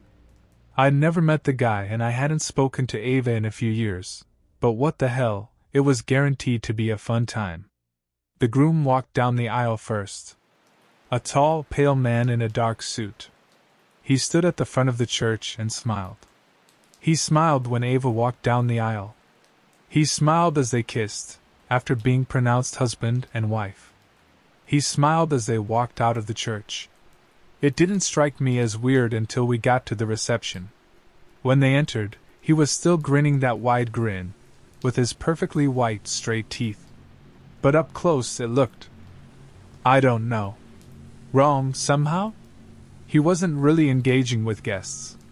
He wasn't talking or laughing. He was just sort of scanning the place, staring, grinning wide without it really reaching his eyes. I guess he's smiling for the camera, I told myself. Or maybe he's a little socially awkward, and he figures nothing will go wrong if he just keeps smiling. It got really weird, however, when they served dinner.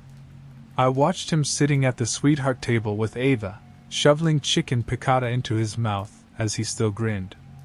Barely opening his mouth wide enough to get the bite, immediately closing it. Making loud chewing noises as he chewed while grinning. Have you ever seen someone chew their food while grinning? It is completely unnatural looking. Smiling with your mouth closed, sure. But showing all your teeth grinning as you chew? It was so fucking weird. They eventually came to our table to say hi. I couldn't tear my eyes away from his face. He was still grinning. His wide blue eyes were jittering from person to person at the table. His face looked like a mask. There was no warmth. It was like looking at a statue. I whispered this to my sister once they left. There's something seriously wrong with him. Why is he smiling like that? My sister thought I was being a catty old maid. Well, old mister. Shut up. He looks fine. No, he doesn't. He looks like he's madly in love. She snapped back. Stop being jealous. Geez, Matt. That hurt. It honestly did. None of the other guests seemed to think anything was wrong. They thought it was all fine. Him grinning through the first dance, through the speeches, through the fucking champagne toast. He tilted the champagne flute into his grinning mouth without spilling a drop, somehow. This is so weird. I excused myself to use the bathroom. But that was my first mistake, not realizing he had disappeared from the dance floor. As I was washing my hands, a stall door swung open behind me. In the mirror over my shoulder, I saw Ethan, standing there. His skin looked milky white in the bright lights. His blue, bulgy frog eyes stared at me. And he was smiling. I don't mean that he saw me and then smiled. No, when he opened the stall door, he was already smiling. He walked over and began washing his hands at the sink right next to me. Even though there were 3 other sinks. Our shoulders bumped. Great wedding, I mumbled, trying to be friendly. He turned to look down at me. Slowly. His blue eyes bored into mine. My heart began to pound.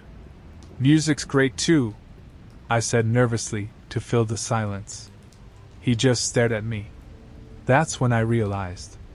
He hadn't said a single word the entire wedding. There were no vows, he just nodded when the officiant asked if he took Ava as his wife.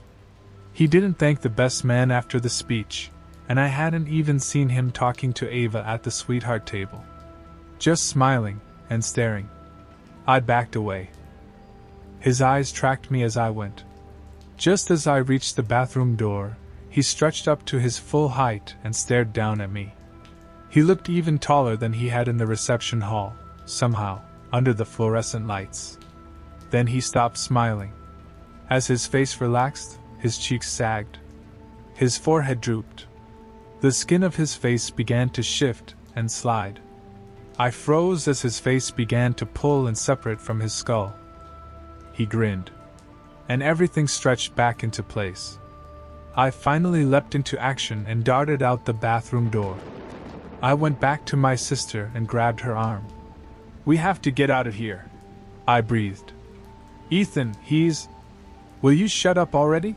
She said, barely even looking at me.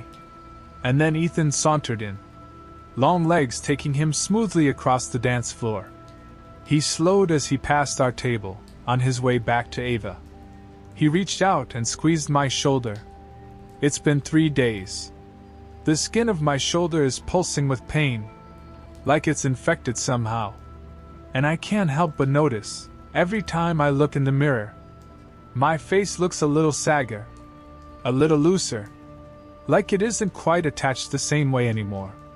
So I've started smiling more, just to hold everything in place.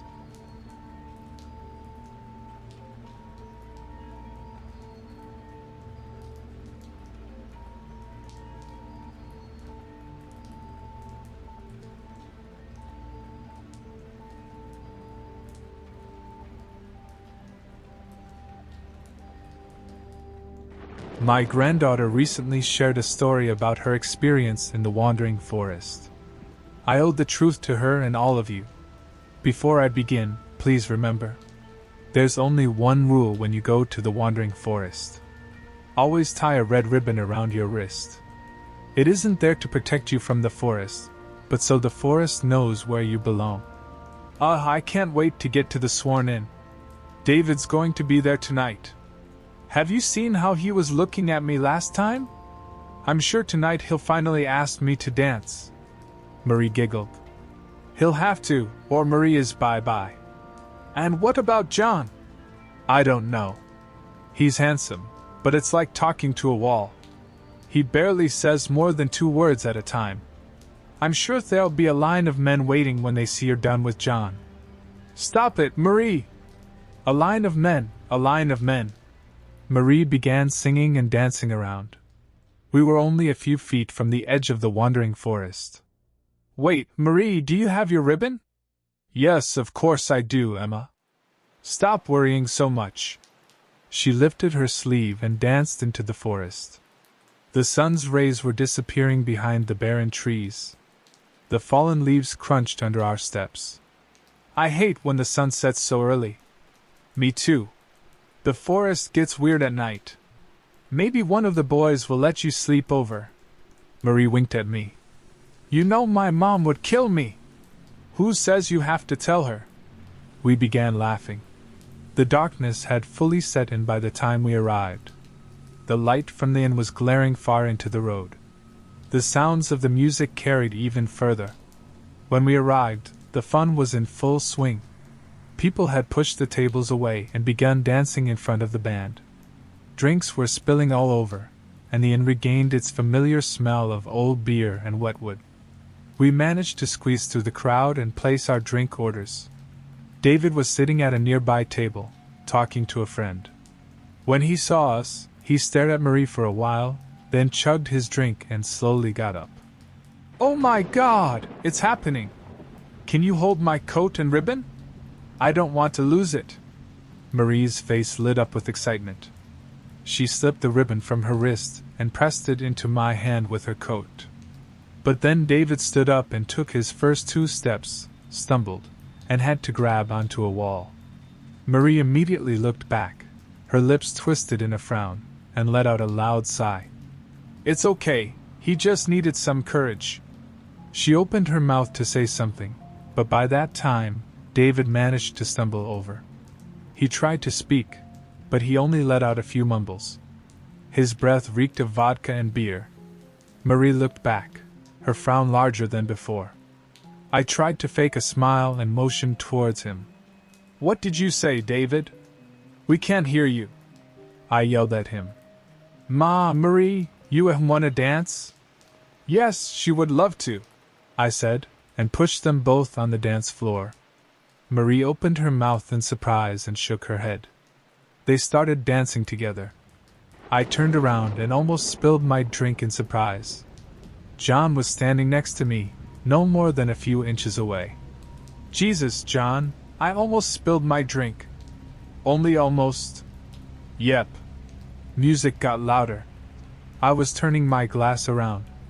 John kept staring into my eyes. Next to us, Marie danced with David. She was laughing loudly, holding onto his shoulders, twisting her hips.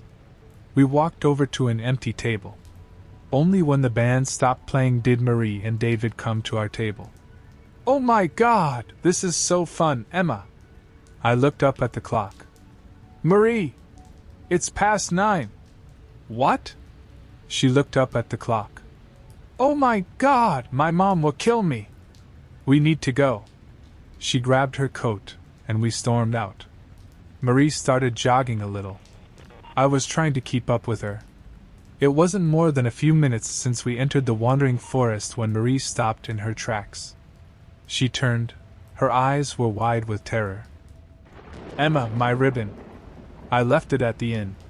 She pulled up her sleeve. There was nothing but skin. Marie, no! We turned and started running back. The leaves crunched under our steps, but after only a few seconds, Marie disappeared. I turned around, started screaming her name, but my voice echoed through the barren trees. No one was around. The forest was dark and empty. My mind raced. I looked down at my wrist and grabbed the knot of the ribbon. My fingers froze for a second. I pulled hard on the ribbon. The forest around me slowly darkened. My ears started ringing mildly, amping up until the sounds were so loud I had to cover my ears. Then it completely stopped. I slowly opened my eyes. My ribbon was still in my hand. Marie stood beside me. She let out a faint gasp. I took mine off, too. Emma, why would you do that? I couldn't leave you alone. I noticed there were no leaves under my feet, only mud. The end of the forest was in sight a second ago, but the path now ran on in both directions with no end in sight. My heart sank into my chest. A cold breeze blew. The barren twigs sounded in the wind. Besides that, the forest was deathly quiet. I frantically looked around. Marie was looking right into my eyes. I tried to flash a smile, but my eyes probably told a different story. I grabbed her hand, and we began making our way back to the inn. We walked on for a few minutes. The end was nowhere in sight. Emma, shouldn't we be there already? It will come up soon. Hey, girls, a voice sounded behind us. Both of us jumped up. Marie tightened her grip. Wait, Emma, that's David. Out of the dark came both David and John. I stood back, frozen, my face twisted in bewilderment. What were the two of them doing here? They don't even talk to each other. I looked over at Marie. She had a smile of relief on her face, but something about this didn't make sense. They called out to us again. Their voices sounded strange, almost robotic, devoid of emotion. I squeezed my ribbon in my hand harder. My heart began beating quicker. I tried to back off, but Marie stood firm. As they came closer, I could see that they looked different. Their faces were glowing under the moonlight. Their gaze was empty and wrong. They had an unnatural, wide grin as if someone had carved it on their face with a knife. I knew he would come for me. Marie let go of my hand and ran towards David. Marie, wait! But she wasn't listening. She hugged him tight. He looked up at me and twisted his smile more. What are you doing here? I screamed at them. We came to your rescue. We saw Marie had left her ribbon at the inn. But how did you come from the other way? No, Emma, you just got it confused. Our village is that way. John pointed behind himself. That's why you couldn't find your way back to it. My feet began shaking. I started slowly backing up. Marie's face changed. She stared at me in bewilderment. She looked back at David and tried to move away, but he wouldn't let go. She began pushing away, trying to pry herself out, but his grip was too strong. What are you doing, David? Get her, David whispered. John began sprinting toward me. I turned around and tried to run away, but he was too quick. Soon his breath was on my neck and his hands gripped my shoulders. He grabbed me in a bear hug from behind. Let me go! I screamed, but John was silent now, slowly dragging me back to David and Marie. Marie had tears rolling down her cheeks again. She was still trying to twist around, but to no avail. John forced me down onto the ground, holding my head in place. They both looked at each other and smiled. David pushed Marie to the ground.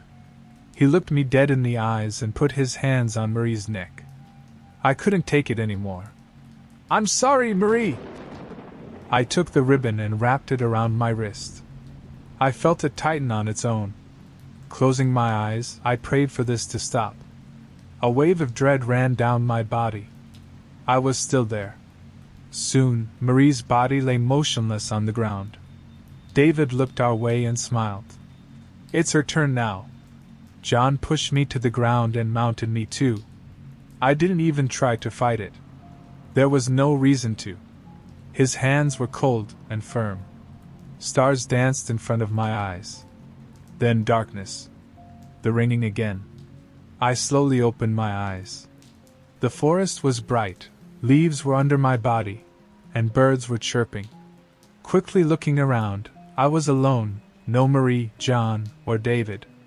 I made my way to the village, turning around every so often, making sure I was alone. I immediately told the police officer. They searched for Marie the next 2 days, but found nothing. David and John were arrested but had a strong alibi. They stayed at the inn until the early morning hours, talking with their friends. Marie's body eventually turned up next to the forest path, badly mangled, right where she realized she didn't have her ribbon. When that happened, the police dropped the search. Everybody knew what had transpired. I fell into a deep sadness for years.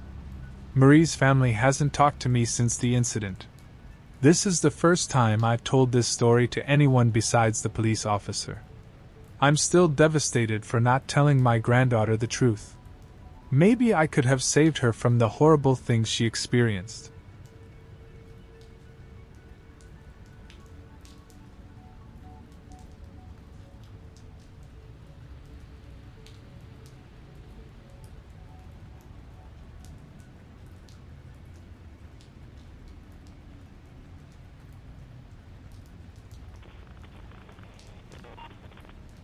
His Tinder profile said he was 45, but he looked to be in his early 30s at most. Looking for a sugar baby. $700 weekly. No sex. It sounded too good to be true, but, as a broke university student, I was willing to take my chances. I swiped right, and Tinder let me know it was a match. His message came seconds later. "Hey there, sweetheart, smiley face." I cringed at that word, I hated it, but $700 was $700, so I sucked it up and replied. "Hey, winky face." His name was Jack, and he told me he owned his own business, although he never specified what kind of business it was. We talked for a while before he asked me for my Venmo to send me the first payment. After a few minutes, I got the notification. I stared at the $700 for at least 20 minutes. Expecting to wake up from a dream at any second. But it wasn't a dream. "You still there?" I clicked on the message. "Yeah. Sorry. If you don't mind me asking, what are you looking for in return?" I stared at the chat until he replied. "I'm just looking for you to do a few favors for me, smiley face." That sounded like it was going to be sexual to me. Like what? For example, "The first thing I need you to do is pick up a delivery for me." That sounded innocent enough, but I was still expecting there to be some kind of twist. $700 to pick up a package? Come on, even I wasn't that naive. From the post office or something? No. "I'll send you the address, but I'd rather not do this through Tinder." "You got Kick? Or you can give me your number." Kick? What was this, 2011? I decided to give him my number instead, and he texted me the address immediately, followed by the address to his house, where I would have to drop off the package. "I'm not home right now, but there's a key on the bottom of the blue flower pot near the door. Go inside and put the package on the coffee table in the living room. Make sure that you lock the door when you go inside the house, and then lock it again when you leave." I grabbed my car keys and wallet and got into my car, putting the address into Google Maps. "Got it." My phone buzzed as I backed out of my driveway. "I'm serious. Lock the door both times. Please." I thought that was a little excessive, but I promised him that I would. The house looked abandoned. It had a broken chain link fence around it, with a small door that was hanging on to dear life. It stuck out like a sore thumb, surrounded by houses that were a lot nicer than this one in comparison. "You here for Jack's shit?" I looked up to see a man standing in the open doorway of the house. He took up almost the entire space, his head skimming the top of the door frame. He was huge, in height and muscles, and his entire torso was covered in tattoos. Yeah? I guess," I replied, not moving from my spot on the sidewalk. "Stay right there." he said. I did. I actually don't think I would have moved if he had asked me to. I looked around and realized that there was no one else on this street. I was a 21-year-old woman alone in the street. I gripped my car keys. A few minutes later, the man came back out carrying a cardboard box. It was about the size of a shoebox, but stained and damp on some of the corners. Can you open your car? He asked. I opened the trunk, not wanting that inside on my car seats, and he set it in. All right, there you go, he said. Thanks, I replied. I walked around to the driver's side of the car and opened the door. Oh, and one more thing, he said. I looked at him. Watch out, he said. I didn't reply. I blasted my music as I drove to Jack's house, hoping it would drown out my anxiety. It didn't. I parked my car in the stone driveway and stayed inside the car, admiring the house. It was a huge house, with stone pillars on the front porch, and the greenest grass I had ever seen in my life. I turned the car off and got out. I grabbed the package and walked to the front door, getting the key from where he said it would be. I opened the door and stepped in, closing it behind me. I thought about what he had said, about locking the door when I got inside. I thought that was a little overboard, but as I stared at the closed door, something made me reach out and lock it. I walked inside, my feet cushioned by the thick maroon carpet, and admired the inside of the house. All the furniture was wooden and looked incredibly expensive. I would probably finish school a dozen times with the money that it took to furnish this place. I set the package down on the coffee table, and as I walked back to the door, I heard a phone ringing from somewhere inside the house. I froze. In my pocket, my phone buzzed. I took it out to look. Don't answer any calls that aren't from Marvin. I put my phone back and followed the sound of the phone, poking my head into a few different rooms before I found it in an office. I walked over to the desk and looked at the caller ID. Incoming call from Jack. That was odd. I grabbed my phone to look at the message again. I was starting to get a little bit creeped out and decided I wouldn't answer, just to be safe, and left the house, remembering to lock the door as I left. I'd done a few more favors for Jack since then.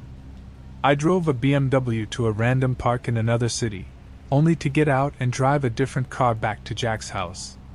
He had me meet one of his employees at lunch, who then gave me a briefcase to deliver to the first house I had gone to and told me he would know if I looked inside. On several occasions, he asked me to drive down to that same house and stay with the guy, whose name was Julio, for a certain amount of time. In total, I've made around $3,500. Most recently, Jack asked me to stay in his house overnight. I woke up to a text message from him. I need you to spend the night at my house. I hadn't ever seen him in person, but I had talked to him on the phone a few times.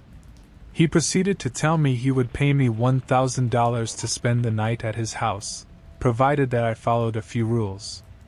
I drove to his house that evening. The driveway was empty, and it normally was, but the porch light was on.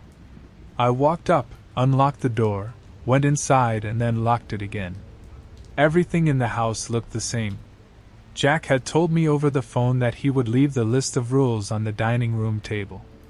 I set all my stuff down in the living room. My bags looked like garbage compared to the fancy furniture in there. I wandered into the kitchen, and then to the dining room. Sure enough, there was a piece of paper on the wooden table, held down by an empty glass. Lock the door when you come in. Only answer calls from Marvin. Don't turn on any faucets between 9 p.m. and 11 p.m. Don't open the door for anyone no matter who they say they are after 10 p.m. If the door to the closet at the end of the hall is open, sleep in the library. If closed, sleep in any of the bedrooms. The gardener comes at midnight. If he starts knocking on the windows, hide. Turn the TV on and let it play on static through the night. Do not forget to do this. Help yourself to anything in the fridge, smiley face.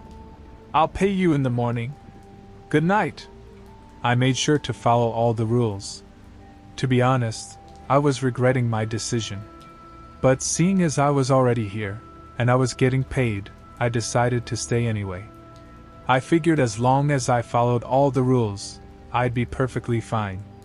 Still, it felt a little odd. What was this? A haunted house? Nevertheless, I lounged around the house for a few hours, as I was planning on going to sleep around 9 since that's the time that all the weird shit would begin to happen. At 8:50, I brushed my teeth, using the faucet for the last time before 9. I checked the closet in the hallway, and upon seeing that it was open, I moved my stuff into the library and got ready to sleep on the couch. I locked the doors just in case, and laid on the couch, scrolling through my phone. I hadn't gotten any more messages from Jack, and I started to think up scenarios and reasons as to why he had such strict, peculiar sets of rules in his house. I had dozed off at some point because, at exactly 10:16 p.m., I was woken up by the doorbell ringing. I was about to get up to check, but then I remembered the rule. Don't open the door for anyone no matter who they say they are after 10 p.m. I stayed on the couch, trying not to move, paranoid that they would hear even the slightest sound. It's the police! Open up. I didn't move. Hello? It's the police! Open up or we're coming in. I still didn't move, but I could hear my heartbeat in my ears. There was silence for a while after that. Then the doorbell rang again. Hey, it's Jack! Let me in! It sounded like Jack, but still, I didn't get up. He would have a key, wouldn't he? Why would he need me to let him in? This continued for almost a full hour. Different people would ring the doorbell, announce themselves, and then disappear when I didn't respond. I was finally able to fall asleep, and the gardener never came. When I woke up the next morning, I heard someone in the kitchen. I got up slowly, and unlocked the door as quietly as possible, taking my phone with me and walking across the living room and into the kitchen. I stopped at the entrance and peered in. It was Jack. He was standing in front of the stove, stirring something as the coffee machine brewed coffee on the counter behind him. Hey! Good morning! He said when he saw me. Hi! I replied, nervous. I hadn't seen him in person before, but he looked exactly like his pictures online. Scrambled eggs? He asked, motioning to the pan with a wooden spoon. Yeah, thanks, I replied, walking over to take the plate from him. I ate my breakfast and drank some coffee in silence. So how was it? He asked. It was okay. Nothing super freaky happened, I replied. Cool, he replied. There was an awkwardness in the room. I think I'm gonna go now. I have class, I trailed off. I didn't. But I really wanted to get out of there. Oh no! Yeah, sure. I'll talk to you some other time, he replied. I grabbed my stuff and he walked me to my car. I could see him standing in the driveway, staring at me as I left. When I got home, I unpacked all my stuff and noticed that I still had the list with me. I sat on my bed and read it again. I felt my body tense up as I realized that I had forgotten something. Turn the TV on and let it play on static through the night. Do not forget to do this. Turn the TV on and let it play on static through the night. Do not forget to do this. Do not forget to do this. I stared at the words on the page until they lost meaning. Beside me, my phone buzzed, snapping me back to reality. It was the $1,000 payment. I looked at my phone and then back at the list. Maybe it wasn't an important step. As I was thinking this over, a text from Jack came in. I'm not in town right now. I should be back next week, so you're free from running any more errands for me until then. Just sent the payment. Go do something fun, winky face. I stared at the message and read it again. And again. And once more for good measure. I'm not in town right now. I thought back to this morning, and how Jack was in his house. How he gave me breakfast. I'm not in town right now. Within minutes, A new text came in this time from a number that I didn't recognize. Did you forget to do something, winky face? The text was followed by a picture of Jack or whoever this version of Jack was standing in front of the TV. I didn't respond. Next came another picture. This one was of the outside of my house. It was followed by another text. Watch out.